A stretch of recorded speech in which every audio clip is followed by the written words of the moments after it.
Et certes, quelquefois, il faut rechercher l'aide ou l'assistance dans la prière des frères dans la foi. Mais avant d'arriver même à ce point, si vous avez un problème, vous pouvez commencer d'abord vous-même à rechercher le Seigneur. Vous voyez, vous pouvez commencer. C'est lorsque vous voyez que... Parce qu'il faut qu'il y ait une relation entre Dieu et vous. Il faut qu'il y ait une relation préétablie, une relation nourrie, une relation vécue, une relation entretenue entre vous et votre Dieu. Le psaume 18 au verset 7, il dit, David dit, dans ma détresse, j'ai invoqué l'Éternel. Il était dans la détresse. Il avait un problème.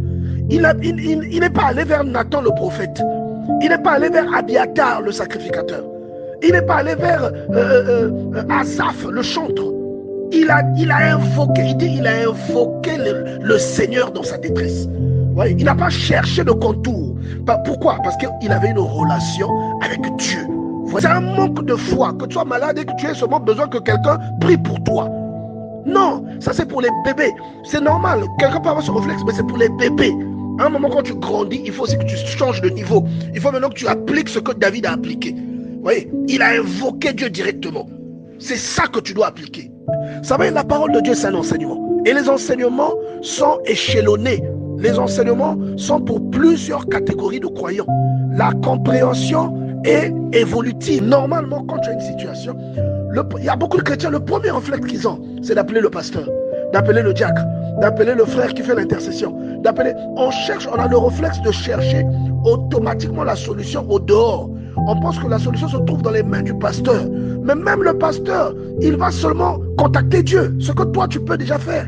Avant d'aller appeler le pasteur, tu peux tenter le numéro de Dieu. Si le numéro ne passe pas ou si tu n'as pas assez de crédit, j'entends par là la foi, la conviction. À ce moment, tu peux passer par quelqu'un qui est beaucoup plus proche, qui a une hygiène spirituelle, qui a plus de conviction que toi, qui a plus de force spirituelle que toi, qui a plus de foi que toi.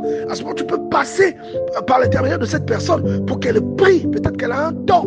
Elle va prier et tu remarqueras le changement. Mais avant, tu devrais d'abord essayer toi-même de parler à ton Dieu pour ton problème, bien-aimé. C'est ton Père. De sorte que quand vous avez un problème dans la maison, si vous parlez, Dieu doit être en mesure de vous entendre. Dieu doit, si vous avez une situation dans la maison, un cas de maladie, quand vous priez dans la maison, parce que la Bible dit quoi? La Bible dit, dans les derniers jours, je répandrai mon esprit sur toute chair. Aujourd'hui, normalement, si tu es un enfant de Dieu, tu as quelque chose aussi dans ta vie qui va rappeler que tu es un enfant de Dieu. Ça s'appelle le Saint-Esprit. Et s'il y a une relation entre Dieu et toi, le genre de relation qui n'attend pas seulement qu'il y ait un problème pour être établi, mais si tu as une relation constante, même quand tout va bien, quand tu vas l'invoquer, il va t'écouter. Et tu verras le changement dans le problème pour lequel tu l'invoques. Vous voyez, la Bible nous enseigne beaucoup de choses. David dit, dans ma détresse, j'ai invoqué l'Éternel. J'ai crié à mon Dieu, dit son Dieu.